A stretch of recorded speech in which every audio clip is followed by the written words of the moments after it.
Bienvenue, chers auditeurs, chères auditrices, chers internautes. Vous qui nous écoutez sur Facebook, sur YouTube, nous vous disons bienvenue.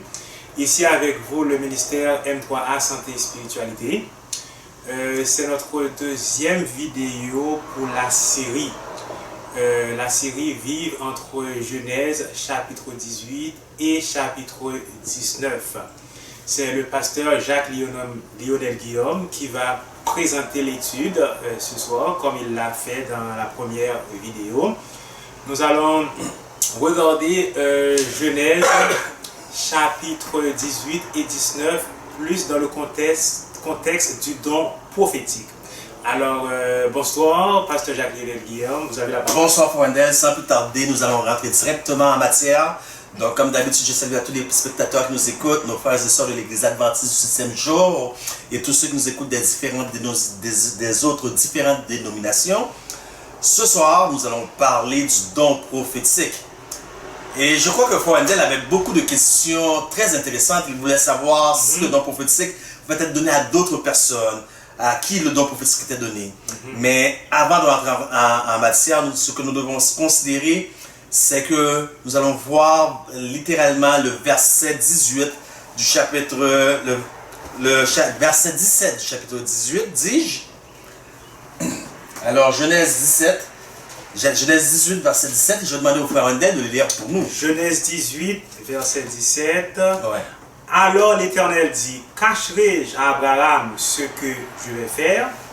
Donc l'Éternel dit à Abraham, cacherai-je à Abraham ce que je vais faire? Qui est l'Éternel? N'est-il pas le Dieu Tout-Puissant, pour Andel? Oui. Si l'Éternel est le Dieu Tout-Puissant, a-t-il des comptes à rendre à qui que ce soit? Non. Il n'a pas de compte à rendre à qui que ce soit. Mais voilà que l'Éternel dit, cacherai-je à Abraham ce que je vais faire? Pourquoi donc? Dieu est transparent. Pourquoi donc? Il est transparent. Peux-tu nous lire Amos 3:7?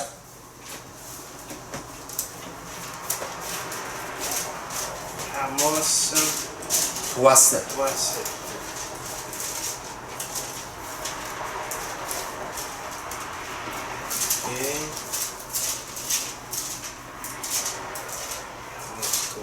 En arrière après Joël. Ok, Amos 3:7.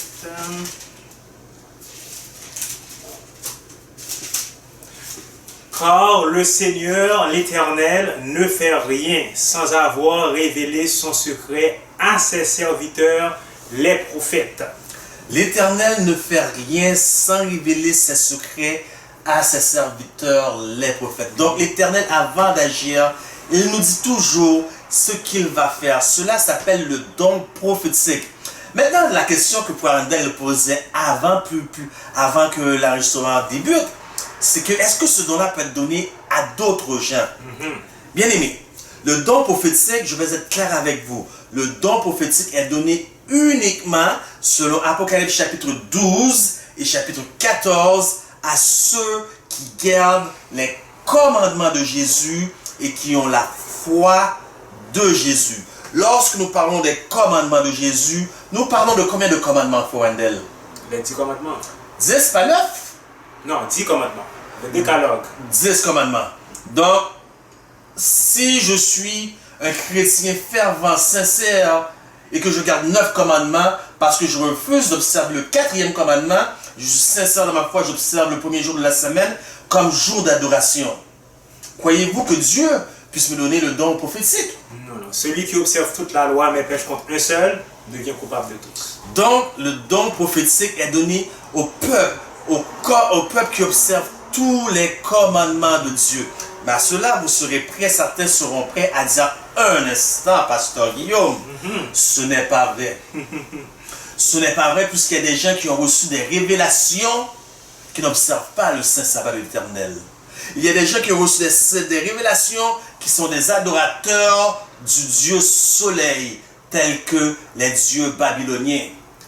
Pourquoi crois-tu que cela alors que Nebuchadnezzar lui-même, le roi Nebuchadnezzar lui-même, a écrit Daniel chapitre 4. Nebuchadnezzar, qu'a écrit Nebuchadnezzar?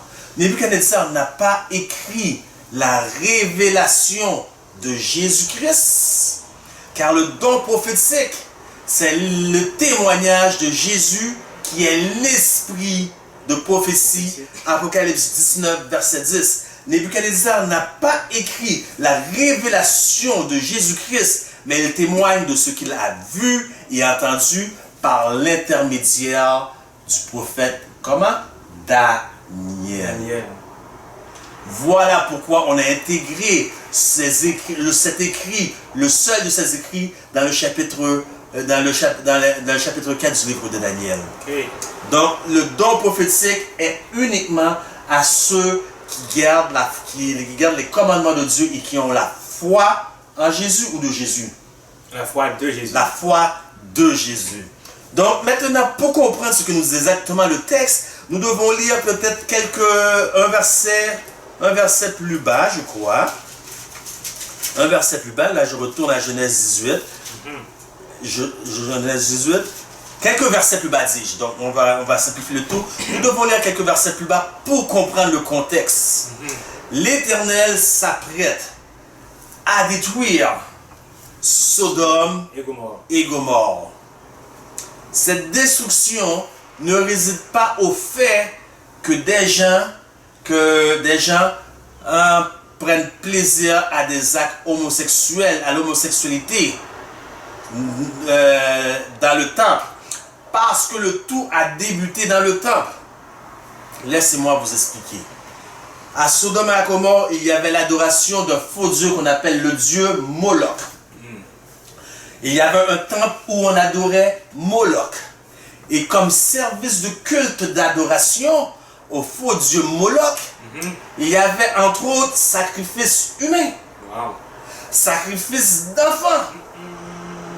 Voyez-vous, sacrifice d'enfants. L'Éternel ne vient pas détruire Sodome et Gomorrhe à cause du sacrifice humain, à cause du sacrifice d'enfants, ni à cause de l'homosexualité comme telle qui se produit, parce que dans le temple, il y avait une partie où on utilisait le service des prostituées femelles, de femmes femelles prostituées et de jeunes garçons adolescents prostitués mâles, mais toutefois mineurs, pour inclure des orgies sexuelles dans le temple. Et ces orgies étaient en relation avec le culte qui était offert à Moloch.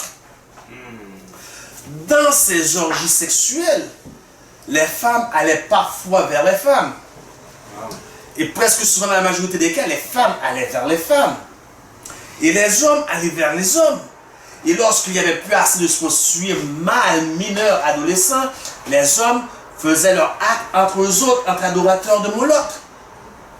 Et à force de commettre ces actes sexuels, elles perversent. Ils ont du plaisir à commettre cela. Ils ont vu qu'il y avait un certain plaisir homme entre hommes à faire cette abomination. Alors, où est le problème? Ils ont sorti l'acte sexuel, homosexuel, qui était uniquement basé dans le temps comme culte d'adoration à Moloch, pour l'amener dans leur vie de tous les jours, dans la ville, en dehors du temple. Et c'est lorsque ça a pris l'ampleur en dehors du temple, parce qu'avant c'était dans le lieu fermé, derrière porte close, personne n'est au courant, personne ne sait, c'est un culte spécifique. Mais là c'est rendu dans la ville, l'émergence de l'homosexualité, c'est là que Dieu dit, c'en est fait. Merci. Retrouvons-nous aujourd'hui certains aspects du culte de Moloch de nos jours. Retrouvons-nous certains aspects du culte de Moloch de nos jours. Puisque je ne peux pas vous prêcher quelque chose qui s'est passé près de 4000 ans passés, nous voulons la vérité présente aujourd'hui. Retrouvons-nous les mêmes caractéristiques du culte de Moloch aujourd'hui. Êtes-vous au courant que nous le retrouvons, Fandel? Vous n'êtes pas au courant? Oui. Je crois que la majorité d'entre vous n'êtes pas au courant. Mais faites vos recherches et j'espère que rien de ce que je dis, vous le prendrez pour acquis. Faites vos recherches, allez plus loin que vous pouvez aller dans l'affaire Pizzagate. Qu'est-ce que Pizzagate? Le culte à Moloch moderne. Sacrifice d'enfants. Service de prostitution d'enfants, d'adolescents, de mineurs. Et qui sont les membres qui viennent pour cela? Ce sont des hauts politiciens dirigeants des nations. Alors, allez faire vos recherches sur l'affaire Pizzagate. C'est le culte à Moloch actuel. Pourquoi Pizzagate? Parce qu'ils appelaient à l'avance, je veux une pizza, pas de champignons, mais cela c'était un symbole d'un enfant, peut-être pas de telle chose, ou pas de telle chose. Voyez l'affaire Pizzagate, c'est un scandale.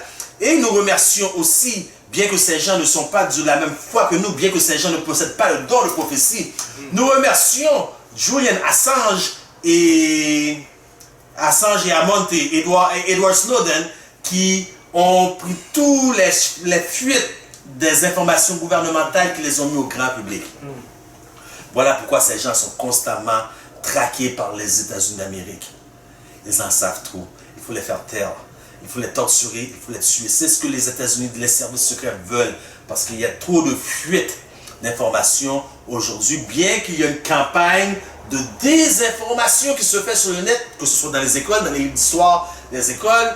Parce que les livres d'histoire que j'avais lorsque j'avais 10 ans, en 5e année, et vous comparez l'histoire aujourd'hui, c'est différent parce qu'il y a une campagne de désinformation. Ne vous faites pas avoir. Le culte à Moloch est présentement présent maintenant. Les grands dirigeants, et sans compter le clergé catholique. Nous parlons des sots dirigeants, le clergé catholique qui offre ce même service alors que l'Éternel a dit s'en est fait. Voyez-vous, il a donné le don prophétique à son peuple. Il a donné le don prophétique, l'esprit de prophétie. Et qu'est-ce que l'esprit de prophétie a à voir avec ces cultes d'adoration de Moloch, d'homosexualité? Les gros dirigeants présidents comme Bill Clinton qui ont participé, Barack Obama, je vous cite des noms présentement. Allez vérifier pour voir si je dis tort, si je dis faux. Qu'est-ce que cela a à voir avec le don prophétique en relation avec le temps actuel? C'est que nous voyons l'émergence, nous avons vu l'émergence de l'homosexualité. Tout comme dans le temps d'Abraham, dans le temps de Sodome et Gomorrhe, ce n'est plus dans une place close, dans le temps au phare Moloch, mais c'est dans la vie de tous les jours, l'émergence. D'ailleurs, Barack Obama a déclaré, d'ailleurs il manquait 6 États, l'accord de 6 États pour pouvoir changer la Constitution. Il a déclaré qu'il allait aller de l'avant avec sa loi de marier les homosexuels, l'union d'homosexuels. Et si les nations ne suivaient pas, n'emboîtaient pas ce pas, ces nations-là seraient boycottées. Savez-vous que les États-Unis d'Amérique sont une grande puissance? Lorsque les États-Unis d'Amérique ont la grippe, c'est le monde qui tousse ou qui renifle. Donc les autres nations ne voulant pas être boycottées financièrement, ils ont emboîté le pas en acceptant que l'homosexualité fasse partie du tout. Mais où est le problème? Parce que le monde peut bien faire leurs affaires. Mais lorsque l'Église décide d'emboîter le pas, c'est autre chose. Qu'avons-nous vu? L'Église adventiste du 6e jour, lors de la générale conférence en 2015 à San Antonio, ont tabouré sur leur site internet officiel le drapeau du LGBT. Vraiment. C'est encore là sur le site, vous pouvez aller voir. Non seulement ça, il y a eu un comité. Il y a eu un comité dont Mark Finlay faisait partie lui-même de ce comité pour changer certains de nos doctrines fondamentales, non de la doctrine, mais la façon dont ça a été écrit, phrasé dans notre livre 28 de doctrine, 28 Fundamental Beliefs. Donc, je me souviens, lorsque ma fille Félicie est née, il y a près de 23 ans et 23 ans moins 2 semaines, puisqu'elle va avoir 23 ans dans 2 semaines, lorsque Félicie est née, j'avais une feuille à signer. Sous cette feuille, une feuille verte à l'hôpital Pierre-Boucher à Longueuil. Sous cette feuille, il y avait sexe, nom de l'enfant, sexe, masculin, féminin. Aujourd'hui, dans la majorité des hôpitaux, vous n'avez plus cette section. Vous avez nom de l'enfant, il n'y a pas de sexe. Puisqu'ils disent, lorsque l'enfant sera plus vieux, il choisira lui-même son sexe. Nous ne voulons pas offenser les gens. Nous voulons être gender exclusive. Nous voulons être gender inclusive.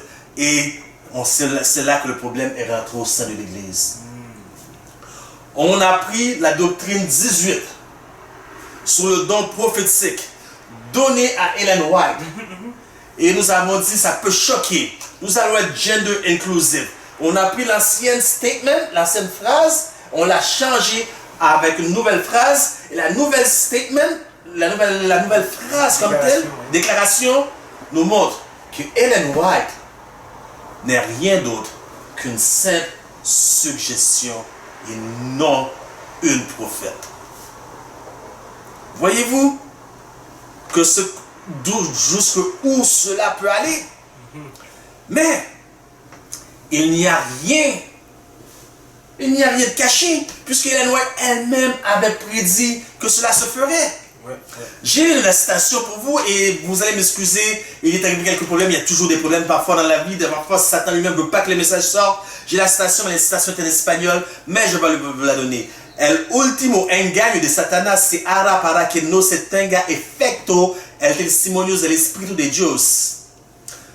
Le dernier engaño, la dernière tricherie, le dernier mensonge de Satan, que Satan fera que les témoignages ne tiennent aucun effet. Satan will make this testimony to be of none effect. The last act in the drama, Satan will make that the testimony will be of none effect.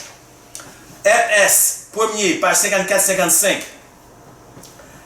El enemigo ha hecho esfuerzos magistrales para perturbar la fe de nuestros pueblos en los testimonios. Satan s'est efforcé avec une force ardente de perturber, de perturber la foi de notre peuple dans les témoignages. Voyez-vous, l'esprit de notre prophétie, qui sont le témoignage de Jésus donné par Ellen White, maintenant ne sont plus qu'est-ce qu'elles étaient. Puisque Ellen White n'est plus dans la nouvelle citation phrasée depuis qu'ils ont fait pour que ça devienne gender inclusive. Ellen White n'est qu'une suggestion. Je me rappelle, lorsque je suis rentré dans l'église, au sein de l'église adventiste, il y a 20 ans exactement. J'entendais parler, les pasteurs, les prédicateurs, les membres de l'église disaient Ellen White a dit, Ellen White a dit, Ellen White a dit. Et moi, c'était tout Ellen White. Moi, je voulais savoir qu'est-ce que dit la Bible. Alors, moi, j'ai commencé à jouer la sourde d'oreille. Mais avant de jouer la sourde d'oreille, j'ai dit, je vais aller voir pour moi-même. Pour moi-même. Parce que Paul nous demande d'examiner toutes choses et retenir ce qui est bon. Alors, moi, je me suis dit, avant de rejeter Ellen White, je vais aller voir pour moi-même, lire pour moi-même. Donc, je suis allé voir et lire pour moi-même et lu pour moi-même. Et les gens qui parlaient Ellen White à gauche, à droite, je les ai dépassés en connaissance. Puisque maintenant, c'est moi qui leur disais. Et lorsque je les disais, remarquez bien ce que les gens me disaient. Mais ça, c'est Ellen White. Jésus, c'est Jésus. Ellen White, c'est Ellen White. C'est comme si maintenant, ils mettaient Ellen White dans une classe à part. La question que je vous pose aujourd'hui, frères et sœurs, mettez-vous aussi Ellen White à part, dans une classe à part. Était-elle inspirée? Quelle autorité avait-elle? Ou était-elle juste une lumière mineure, la petite lumière? Bien-aimés, je vous dis que Ellen White avait la même autorité en aspect d'inspiration que Ésaïe, Ézéchiel, Joël, Amos. Pourquoi? Pourquoi donc? Pourquoi? Avez-vous une idée pourquoi? Je vais vous laisser moi vous dire pourquoi. Parce qu'elle a reçu le témoignage de Jésus, tout comme Ézéchiel. Donc elle est dans la même catégorie, la même inspiration. Le problème qu'on se trouve d'abord, c'est qu'elle a reçu le même message, le même témoignage qui est l'esprit de prophétie. D'où vient, pourquoi on tente à dire que c'est une lumière mineure? Avez-vous une idée? Par exemple, vous frères, avez-vous une idée pourquoi on dit que c'est une lumière mineure? Laissez-moi vous répondre. toutes les doctrines de l'Église adventiste. Puis il y a plusieurs doctrines dont les gens raffolent. Laissez-moi vous expliquer. Ce qui fait notre identité, notre uniquité, ce n'est pas le sabbat. Non. Puisque nous avons pris le sabbat des baptistes du 6e jour. Ouais. Ce n'est pas le retour de la seconde venue de Jésus-Christ. Puisque beaucoup des chrétiens croient à cette imminente seconde venue. Ce qui fait notre distinction, c'est le message du sanctuaire. 2300 soirs et matins, le sanctuaire sera purifié. C'est le seul message qui distingue les adventistes du 6e jour de tous les autres chrétiens. Ceci dit, lorsque le psalmiste David nous dit « Ta voix, ô Éternel, est dans le sanctuaire », est bien réelle. Alors, pour trouver la réponse à cette question, si les White n'étaient qu'une simple lumière mineure, ou réellement inspirée, comme tous les autres prophètes, que veut dire être une lumière mineure? Alors, pour trouver la réponse à cette question, nous devons donc nous tourner où? Vers le sanctuaire. Puisqu'il est dit, Thy way, O Lord, is in the sanctuary. Ta voix éternelle est dans le sanctuaire. Alors, dans le sanctuaire, nous avons la cour, comme vous savez, le lieu saint et le lieu très saint. Dans le lieu très saint, il y avait l'arc de l'alliance.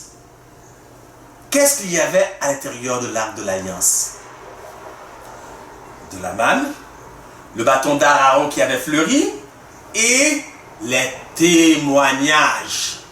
Les témoignages de Dieu. Dans ce cas-là, les témoignages, ce sont les 2 tablettes de pierre contenant les 10 commandements. C'est tout ce qu'il y avait dans l'arche de l'Alliance. À côté de l'arche de l'Alliance, qu'est-ce qu'il y avait? Il y avait les écrits de Moïse. Et lorsqu'on regarde les écrits de Moïse, que nous disent les écrits de Moïse? Les écrits de Moïse nous pointent le doigt et disent, regarde là-dedans, regarde à l'intérieur de l'arche. Tout est à l'intérieur de l'arche. Regarde à l'intérieur de l'arche. Les écrits de Moïse nous pointent à l'intérieur de l'arche. Les écrits de Moïse, la petite lumière, qui nous pointe vers la grande lumière qui est à l'intérieur de l'arche. Voyez-vous qu'est-ce que signifie lorsque les lois disent elle est la petite lumière? Cela ne veut pas dire qu'elle n'est pas inspirée. Il faut cesser de croire que les White n'est pas inspirée. Les White a la même autorité. La même inspiration que Joël, Ézéchiel et tous les autres. Dans son humilité, elle s'appelle la servante du Seigneur. Elle ne s'est jamais déclarée prophète. Qu'est-ce qu'il y a de mal à s'appeler la servante du Seigneur? Est-ce que ça enlève du poids à son message? Qui est venu voir Jean sur les 2 Patmos? N'était-ce pas un ange? Et lorsque Jean a voulu se prosterner devant l'ange, qu'est-ce que l'ange a dit? Ne le fais pas, je suis ton serviteur. Le serviteur de tes frères, ceux qui ont le témoignage de Jésus. Car le témoignage de Jésus, c'est l'esprit de prophétie. L'ange a dit, je suis un serviteur, ne le fais pas, ne te prosterne pas devant moi. Et lorsque les Noirs dit, je suis la servante du Seigneur, quelle relation? L'ange a bien dit, je suis le serviteur. L'ange a pas dit, moi je suis un ange, je viens de Dieu, je viens du ciel directement, moi je suis important. L'ange s'est humilié, il a dit, je suis le serviteur. Ellen White, je suis une servante. Voilà pourquoi nous l'appelons la servante du Seigneur. Elle n'était pas moins inspirée, foi Wendell, pas moins inspirée que les autres. Alors les gens, ils prennent et disent maintenant, ah c'est Ellen White. Voyez-vous comment Satan fait que le témoignage devient sans effet. Voilà aussi, oui vas-y, je réponds à ta question, foi Wendell. Oui, bon, nous voyons que Ellen G. White, c'est une prophétesse de l'Éternel. Elle donne des conseils pour le temps que nous vivons. Nous vivons dans les derniers temps. Oui. Est-ce qu'il y a un danger à rejeter Ellen G. White? Est-ce que, on va dire, qu'est-ce qui peut arriver à un chrétien adventiste si nous méprisons les écrits d'Ellen G. White? Ok, je vais répondre immédiatement à ta question, mais je vais développer plus sur le sujet. Le rejet des témoignages. D'ailleurs, vous pouvez rejeter Ellen White, c'est pas un problème. Vous rejetez un être humain, un être faillible, un être pécheur. Vous pouvez rejeter Ellen White si vous voulez, j'ai pas de problème avec ça. Okay. Mais ce que vous ne devez pas rejeter, ce que vous ne devez pas rejeter, c'est ce que Ellen White a reçu. Et qu'a-t-elle reçu? Le témoignage de qui? De Jésus. De Jésus-Christ. Peux-tu nous lire à Révélation 19:10 pour savoir, pour le bénéfice des gens qui veulent savoir quel est le témoignage de Jésus? Apocalypse 19. 10. Apocalypse 10. 19. Verset 10. Verset 10. Alors, et je tombai à ses pieds pour l'adorer, mais il me dit, garde-toi de le faire. Je suis ton compagnon de service et celui de tes frères qui ont le témoignage de Jésus. Adore Dieu, car le témoignage de Jésus est l'esprit de prophétie. Le témoignage de Jésus, c'est qu'est-ce que c'est? L'esprit de prophétie. Alors rejetez Ellen White si vous voulez, mais ne rejetez pas ce que Ellen White a reçu. Elle a reçu de Jésus l'esprit de prophétie, qui est le témoignage de Jésus. Et quel est le témoignage de Jésus? C'est la révélation de qui? Du Père. La révélation du Père. Donc, le rejet on va dire Ellen White dans ce cas-là, et des témoignages, amène à l'apostasie. Wow. Et l'apostasie, apostasie sainte, ruine sainte. Apostasie nationale, ruine nationale. Wow. Donc maintenant, on a vu qu'ils ont changé pour que ce soit gender inclusive. Ça veut dire genre inclusif, donc il n'y a plus garçon, mâle, femelle, ça peut inclure tout le monde. Ils ont changé leur phrase. Mais c'est pas nouveau encore. C'est pas, pourquoi l'ont-ils fait à la conférence générale, à la conférence générale de 2015 à San Antonio? Pourquoi l'ont-ils fait? Ils l'ont fait pour être politiquement correct. Au lieu d'être bibliquement correct. Et ce n'est rien de nouveau. Puisque Ellen White, dans son temps même, avait le même problème. Puisque plusieurs des prophètes bibliques possédaient des scribes à qui ils dictaient leur vision et les scribes écrivaient. Ellen White possédait Fanny Bolton. Donc Fanny Bolton écrivait ce que Ellen White lui disait, ou elle faisait la correction de ce que Ellen White avait écrit. Mais Fanny Bolton changeait de temps en temps les paroles parce qu'elle disait non, je ne peux pas mettre ça. Pourquoi Fanny Bolton faisait ceci? Pour être politiquement correct. Nous voulons être politiquement corrects. Et si vous voulez me donner 2 minutes, je vais essayer de trouver un texte. C'est très important que je trouve ce texte-là pour vous.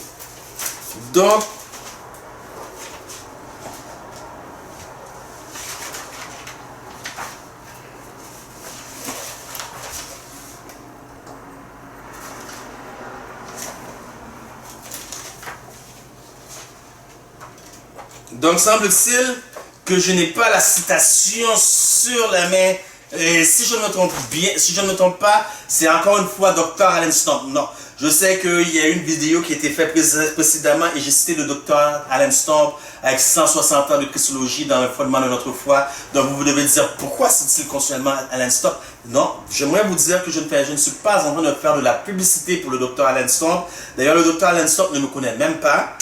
Et le livre Le fondement de notre foi, ce n'est pas une publicité. C'est qu'il a été écrit justement dans les témoignages que dans la dernière œuvre, il y aura in the last work, very few good men will be engaged. Dans la dernière œuvre, il y aura très peu de bons hommes engagés dans cette œuvre. Voilà pourquoi je sais, parce qu'il y a encore des hommes parmi nous qui n'ont pas doublé les genoux devant Baal. C'est simplement pour ça, et c'est non pour faire une publicité. Donc nous avons vu que Fanny Bolton a changé les écrits de Ellen White pour que ça soit plus inclusif, pour que ce soit politiquement correct. Donc la question que nous devons nous poser, c'est qu'est-ce que ça signifie making the testimonies of non-effect? Que cela signifie-t-il? Et je vais vous dire la réponse à partir de Ellen White elle-même, de qu'est-ce que ça signifie. Cela signifie sortir, ajouter, rejeter ou effacer. Laissez-moi vous donner un exemple. Et pas effacer, mais enlever, cacher. Satan, lors de la tentation de Jésus, Matthieu 4, verset 6, Satan a cité les évangiles, mais il a omis volontairement une partie. Ça, c'est rendre le témoignage of non-effect. Donc, peux-tu lire Deutéronome 4, verset 2 pour nous? Deutéronome 4, verset 2. Ouais. l'Éternel, le Dieu, vous n'ajouterez rien à ce que je vous prescris, et vous n'en retrancherez rien, mais vous observerez les commandements de l'Éternel votre Dieu, tels que je vous les prescris. Merci, frère. On peut suivre maintenant le chapitre 12, verset 32. Chapitre 12, verset 32. Ouais. Deutéronome 12, 32. Ouais. Vous observerez et vous mettrez en pratique toutes les choses que je vous ordonne. Vous n'y ajouterez rien et vous n'en retrancherez rien. Merci. Prépare-toi pour lire pour nous Révélation 22, 18 et 19, et tandis que moi je vais lire Proverbes 35 et 6. Apocalypse quoi? 22, versets 18 et 19. Ok. Moi je vais lire Proverbes 30, versets 5 et 6. Proverbe 30, verset 5 et 6 dit: toute parole de Dieu est éprouvée. Il est un bouclier pour ceux qui cherchent en lui un refuge. N'ajoute rien à ces paroles de peur qu'ils ne te reprennent et que tu ne sois trouvé menteur. Ah. Ok. Apocalypse 22, 18 et 19. Je le déclare à quiconque entend les paroles de la prophétie de ce livre. Si quelqu'un y ajoute quelque chose, Dieu le frappera des fléaux décrits dans ce livre. Et si quelqu'un retranche quelque chose des paroles du livre de cette prophétie, Dieu retranchera sa part de l'arbre de la vie et de la ville sainte et des choses qui sont écrites dans ce livre. Wow. Merci, Coronel. Donc nous avons vu que rendre les témoignages sans effet, c'est de rajouter, effacer, sortir, rejeter et effacer. Donc voilà ce qui rend les témoignages sans effet. Et Satan, son but ultime dans ces derniers jours, c'est de rendre les témoignages sans effet, de sorte que les gens ne croient plus dans les témoignages. D'ailleurs, lorsque je suis arrivé à l'université, où est-ce que j'ai fait mes études, donc je ne citerai pas de nom, je ne citerai pas de ville, de province, que certains de vous sont déjà au courant, il y avait des étudiants de théologie qui ne croyaient même pas en l'esprit de prophétie. Il y avait des pasteurs que j'ai connus au cours des 20 dernières années que je me trouve dans l'église militante qui ne croient même pas en l'esprit de prophétie. Et vous savez ce qui est choquant, ce qui m'a vraiment choqué, c'est que juste avant de commencer cette vidéo, nous faisions une pause, le frère Endel et moi, et il m'a montré un prédicateur de la vérité présentant constamment ses faits à partir de l'esprit de prophétie. Et cette fois-ci, il a sorti complètement l'esprit de prophétie pour présenter ses fausses idées à lui sur la doctrine de la Trinité. Voyez-vous, il y a du pick and choose. Ouais. Et qu'est-ce que nous dit rendre les témoignages sans effet? C'est bel et bien sortir, rejeter, effacer, ajouter. Alors que l'Éternel est contre toutes ces choses. Nous ne croyons plus à l'esprit de prophétie. De sorte qu'aujourd'hui, l'homosexualité est rentrée dans l'Église. Wow, c'est triste. Nous avons rejeté les témoignages. Parce que nous avons voulu être gender inclusive. Nous sommes présentés avec la bannière du LGBT. De sorte que nous avons maintenant des pasteurs bisexuels, des pasteurs homosexuels. Nous avons toutes sortes de gens maintenant en position, des anciens transsexuels. Cela s'est même vu. Voilà, parce que nous avons rejeté pour être gender inclusive. Nous avons rejeté le témoignage. Non seulement cela, je peux comprendre ça, mais lorsque cela est mélangé avec les doctrines de Rome, là, c'est la goutte qui fait déborder le vase. Parce que à la conférence la dernière conférence générale, pas de 2015 à San Antonio, mais à Saint-Louis, il y avait le défilé des nations. Et nous avons vu un homme passer, défiler. Chaque nation défilait avec leur pays qui représentait la General Conference. Nous avons vu un homme passer, défiler avec le drapeau, non pas le drapeau de Sali, Forandel. Non pas le drapeau de Rome, Forandel. Le drapeau direct du Vatican. Dans une conférence générale d'Adventistes du 7e jour. Pourquoi? Abomination. Le rejet des témoignages amène l'apostasie totale. Ouais. Alors, maintenant, parce que plusieurs ont rejeté les témoignages, plusieurs groupes se sont élevés dans de nous pour enseigner à d'autres. Maintenant, vous voyez qu'est-ce que ça a donné? Le rejet des témoignages ont donné que l'église s'est apostasie. Maintenant, vous devez quitter cette église. Cette église est devenue Babylone. Voilà ce que les gens, plusieurs personnes, prédicateurs présents, disent et enseignent maintenant. Mais que nous dit Sir White et l'esprit de prophétie à ce sujet?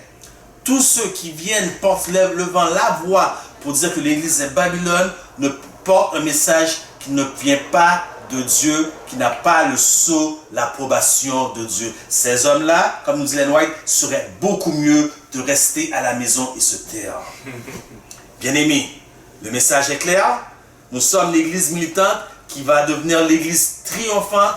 Ne nous laissons pas avoir, frères et sœurs. Donc c'est clair. Les témoignages sont là pour rester jusqu'à la fin parce que les témoignages, ce sont les témoignages de Jésus-Christ lui-même, donnés à Sir White. Et nous savons que Sir White a accompli tous les signes du vrai prophète, car examinez chaque chose, examinez toutes choses, n'acceptez pas, examinez toutes choses. Tandis que vous pouvez débattre, tandis que vous pouvez débattre sur les points, vous ne pouvez jamais débattre sur le fait qu'elle cessait de respirer, qu'elle était soutenue miraculeusement comme Daniel chapitre 10. Quelqu'un a même allumé un briquet en dessous de son nez. Donc vous auriez dû voir le souffle à faire bouger le feu. Elle ne respirait pas. Elle était soutenue miraculeusement. Vous ne pouvez pas nier ce fait-là. Le cerveau, après 6 minutes, le cerveau devient dans un état végétal. 6 minutes sans oxygène. Lorsqu'une personne arrête de respirer plus de 6 minutes, vous ne pouvez pas. Elle a donc accompli les tests des vrais prophètes. Toutes ces prophéties se sont accomplies, à part des prophéties conditionnelles. Et autre chose aussi, que vous ne pouvez pas nier. La Bible dans les airs, plus haut que sa tête. Elle avait la main comme ça, elle ne voyait pas.